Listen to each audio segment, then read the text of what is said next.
our voices.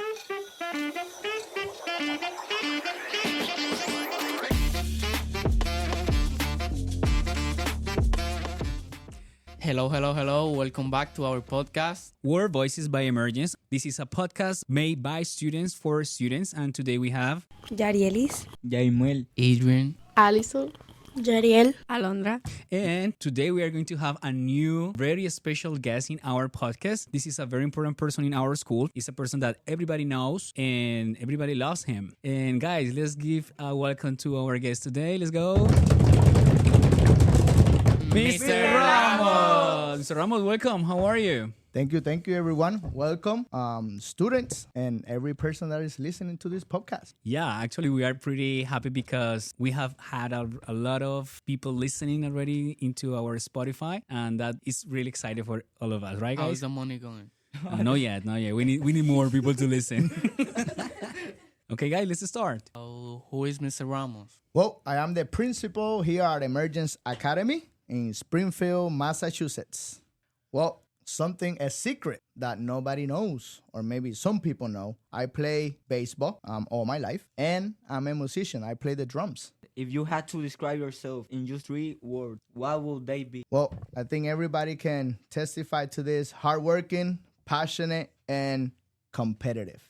We know that you're from Puerto Rico. If only you could eat a Puerto Rican meal from the rest of your life, what would it be? I think I would say mofongo con camarones. That's smashed plantain with shrimp. You got it. Well, now that you mentioned that you like mofongo, where are you from? Or what is like your story behind everything? Yeah, so obviously I was born and raised in Puerto Rico until I was 14 years old. I came here when I was 14. My parents, mom and dad, they love to cook. And that was one of the best meals that my dad used to cook. We used to get together as a family, and he used to do mofongo and camarones. And you know how to cook? I cook a little bit. Mofongo. Yes. I have not done a mofongo yet, so that's on my to-do list. What you have done? Rice? I have done rice, obviously meats, fish, the grill outside, a lot of that stuff. You should invite us to a grill. That's right. That sounds good, guys. Okay, so I have a question. What was the change like for you? Do you remember the first day of school here? Yes, I would say the biggest change here was obviously weather. When I got here, I didn't know anybody when I got here. You just used to be in the island. Yep. Hot weather. Hot weather all year round. We got here August 18, 1997. I remember straight to 9th grade. Yes, I remember the first day. All the kids speak Spanish in my class. I was actually in the ELL class, level 1. So yes, that's how I started, and I do remember that first day. When you came here, you didn't know English? Nope. No, I came here straight from Puerto Rico. I didn't know much English, and I took the test that everybody takes when they get here. And how was it? And I was a level 1. That's what I'm going to say. When I like got here in us. 9th grade. Yeah, exactly how we started. What do you miss most about Puerto Rico? What do you like most about living here? I think the thing I miss the most is obviously the weather year round, where you can always be outside, you can always play baseball, you can always Go to the beach. go to the beach. Exactly. That's one of the things that I miss obviously the most. Also, I still have some family in Puerto Rico. My aunt, at that time when I came, my grandparents were still there, and that was one of the things I missed the most when I got here. You have been at school for several years, first as assistant principal and now as principal. How was the transition? What has changed in your day-to-day life? Yeah, actually, before becoming an assistant principal, I was a math teacher. So I started my career as a math teacher a couple years ago. But you are currently teaching. I am still teaching here at Emergence as a principal, still teaching. But I started in 2005 as a math teacher.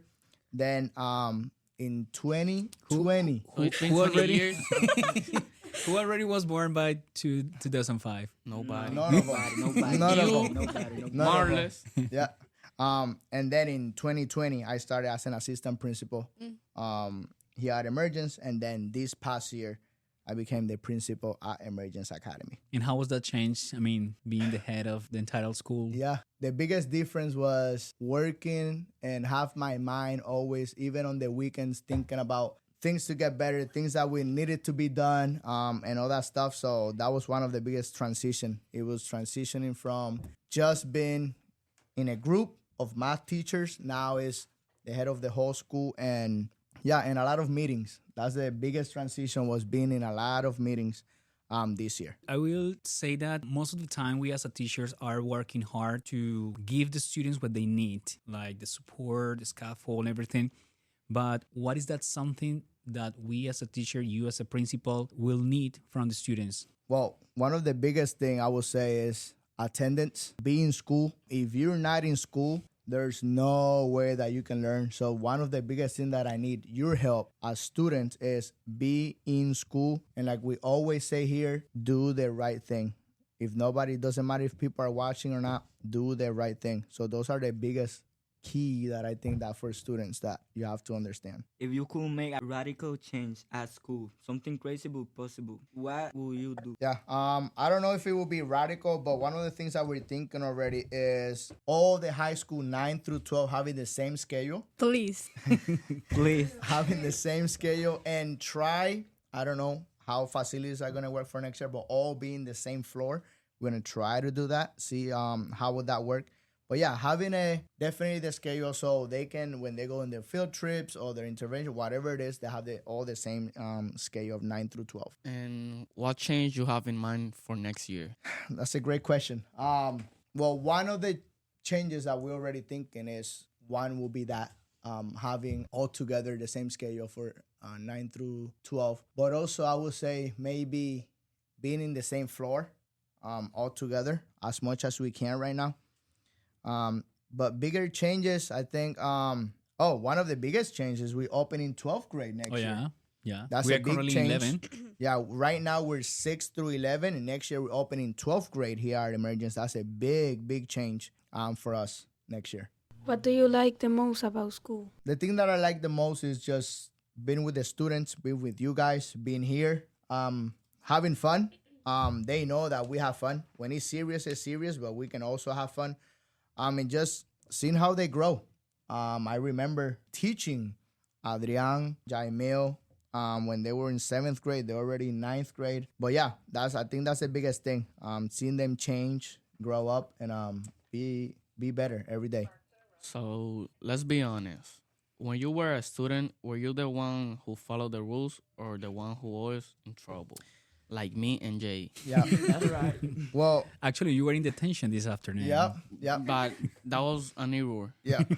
Well, to answer this question, I have to go back to both of my parents were teachers. That's that's all I have to say. Yes, I was the one that followed every rule because the teachers knew my parents.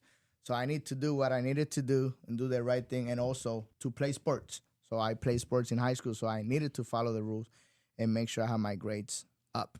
And you also play baseball in college, Yep, right? I played. How was your experience in college? So that experience was an amazing experience. It's a lot of work to be a student athlete, studying, get up early, work out, go to school, do your homework, and go to practice every single day. It made me realize that you need a routine, and that was the biggest part, having a routine every day and be the best thing you can in everything you do. What would you recommend to those students who want to play sport? That's a great question, Daddy. Well, one of the things, obviously, us as students have 2 languages, it's not as easy to make sure that we are doing great in school and also playing sports.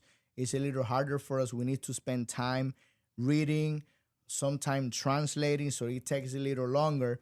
But the biggest thing that I would say is you need to be able to do well in school to be able to play sports. So if you have a good routine, if you know what to do in school, if you have a time to do homework and everything is in order, you will be able to make sure that you are balancing sports and school at the same time. Let's do some quick questions. Coffee or tea? Coffee? Bachata or salsa? Salsa. Beach day or mountain day? Beach day. Mofongo or arroz con gandule? Mofongo. Sleep late or early? None of them. Not too late, not too early. Finally, if you could give them advice to students who are growing up in a country different from yours, like you did, what would it be? I think the advice would be when you come here to the United States, work hard. You can achieve your dreams if you work hard and make the best out of it. Make the best opportunity of your life. Be a leader and educate yourself. Okay, guys. Thank you, Mr. Ramos. Thank you, everyone, for being here. And thank you who's listening and who joined today to enjoy this podcast with us. This was another episode for Word Voices by Emergence Academy. Please, let's give applause to Mr. Ramos. Yeah. Thank you, everyone. Bye. Okay, guys, so this is another episode. See you next time. Goodbye.